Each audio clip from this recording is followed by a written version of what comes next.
Kembali bersama Menko Polhukam Luhut Binsar Panjaitan dalam DBS To The Point. Bang Luhut, sekali lagi soal kematangan politik tadi. Saya ingin Abang mengomentari soal Ketua MPR yang juga kebetulan Ketua Umum PAN, Zulkifli Hasan. Bagi saya untuk beberapa hal manuvernya menciptakan ketenangan politik. Anda mendekati juga? Ya, semua kan teman juga ya. Saya kenal Pak Jul juga lama. Jadi kita bicara, sekarang kita mau bawa Republik ini kemana sih? Saya bicara sama Pak Novanto, bicara Pak Prabowo, bicara Pak Hasim, bicara sama siapa tokoh-tokoh lah segala macam itu. Kan membawa negara ini lebih bagus sehingga rakyatnya bagus. Nah, bagaimana pembangunan bisa dilakukan dengan baik kalau gaduh? Gak apa-apa. Ya kebetulan sekarang ini menang, besok lusa kan bisa yang lain lagi.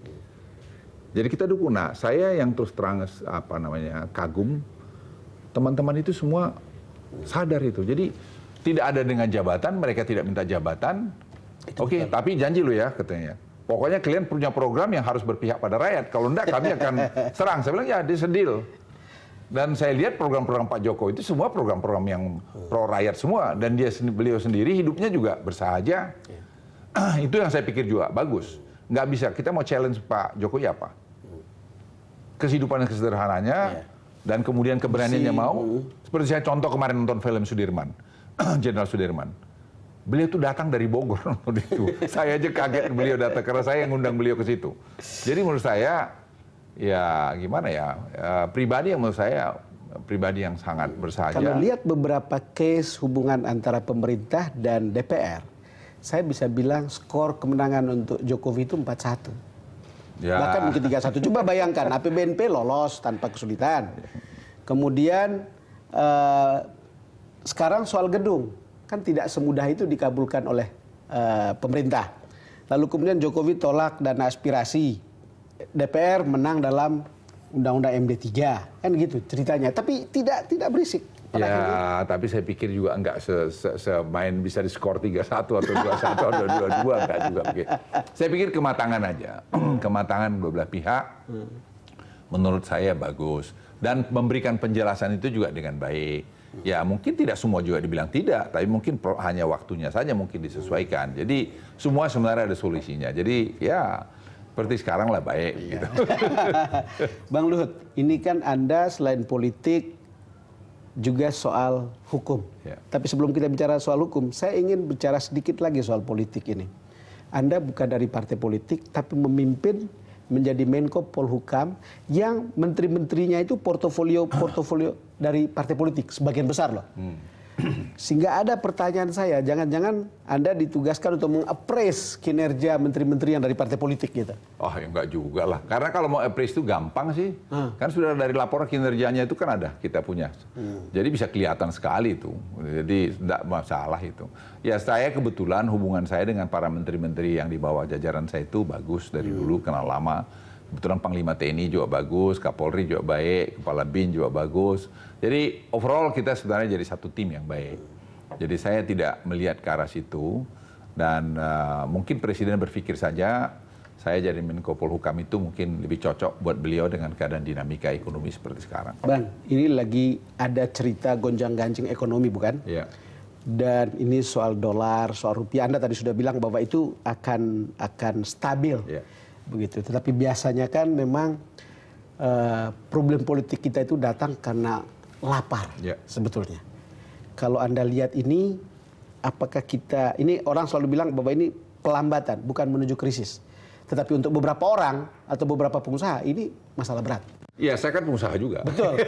Jadi sebenarnya memang ini kan perlambatan sudah mulai dari 2012. Kita lihat. Dan sekarang dari kuartal kedua ini kita lihat sekarang, dan sekarang masuk kuartal 3, kita udah mulai dia sepertinya udah sampai pada bottomnya, sudah bottoming, sudah mulai dia, kita berharap nanti kuartal 3 ini akan lebih naik. Nah kita paham, saya ingin garis bawahi sekarang Don, bahwa semua kita paham, mampu mengidentifikasi semua masalah itu. Bukan kita nganggap enteng, sudah mampu, dan kita address satu-satu ini. Nah sekarang sampai pada kesimpulan, kita harus apa yang paling penting sekarang? Pangan.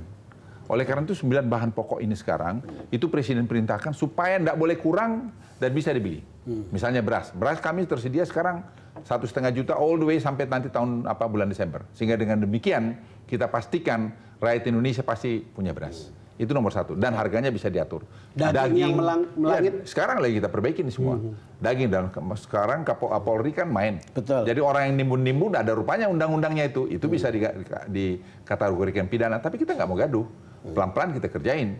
Nah begitu juga tadi dengan gula dan seterusnya. Nah kalau ini tenang, kita tadi sambil memperbaiki tadi di moneter itu memang urusannya BI, tapi BI kerjasama tadi dengan Menko Perekonomian dan juga tadi Menteri Keuangan, dan kita menciptakan keamanan. Ini kita kerjaan semua, dan menurut saya mereka orang pintar-pintar kok. Jadi kalau orang bilang kurang begini kurang begitu ya komentar Dan sebagian boleh. sebetulnya ini karena faktor eksternal yang mungkin kita tidak bisa kendalikan ya. Sepanjang yang bisa kita handle di dalam mestinya bisa. Jadi sekarang yang paling kita waspadai, kita hati-hati betul adalah The Fed. The Fed ini pasti bulan September kira-kira nih akan menaikkan. Berapa basis point kita nggak tahu. Tapi pasti akan pengaruh. Nah kalau itu pengaruh kita siap-siap sekarang. Apa yang kita harus lakukan?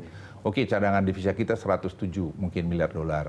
Kita lihat. Nah Cina bagaimana? Cina sudah menurunkan 25 basis point. Nah kita lihat pengaruhnya. Dia ada sedikit rebound daripada saham dia. Nah kita amatin betul. Nah Malaysia kita lihat jadi satu faktor lagi. Betul. Malaysia ini juga sekarang cadangannya tinggal 90 miliar dolar. Nah keadaannya ekonominya, kasus Perdana Menteri misalnya itu juga jadi masalah. Jadi kita lihat semua sekarang ini dengan cermat. Nah saya lihat tim ekonomi ini, Pak Darmin CS ini mencermati betul itu. Sehingga mereka sudah menyiapkan langkah-langkah untuk menghadapi itu. Cina dan Amerika, The Fed dan kemudian soal yuan ini kan faktor uncertainty sebetulnya. Ya, betul. Yang membuat kita harus punya plan A, plan B. Betul. Karena baru isu tentang kenaikan suku bunga, dolar pulang kampung. Ya. Kemudian yuan yang kemudian devaluasi 3%, itu juga membuat currency wars seperti itu gitu. Ini kan faktor uncertainty. Seberapa kan Anda pengusaha jadi tahu persis yang beginian. Struggle-nya di tempat kita itu plan A, plan B-nya gimana? Saya kira semua sih so far bagus lah ya. Kan kita nih sekarang rate of return investasi di Indonesia kan masih bagus. Termasuk interest. Ya sekarang interestnya, rate-nya juga masih bagus. Anda lihat sekarang kalau di Jepang berapa interest rate-nya? Mungkin 0, sekian persen. Dia investasi di Indonesia masih bisa bikin profit berapa? 10-15%? Bagus. Jadi tinggal mereka investor foreign direct investment itu melihat certainty di Indonesia, masalah hukumnya bagaimana. Itu sebabnya saya brief para teman-teman menteri, Panglima TNI, Polri, Jaksa Agung itu masalah ekonomi. Saya jelas ini loh ekonomi. Jadi peran kita dari tadi politik, hukum dan keamanan itu untuk membuat ini bagus itu sangat penting. Sebab saya tunjukkan dalam graf itu bahwa misalnya hukum itu agak menurun.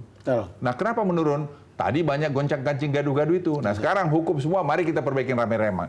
Sehingga para teman-teman ini semua paham kenapa itu harus dilakukan. Bukan karena Bapak Presiden perintah, tapi memang ini kebutuhan nasional.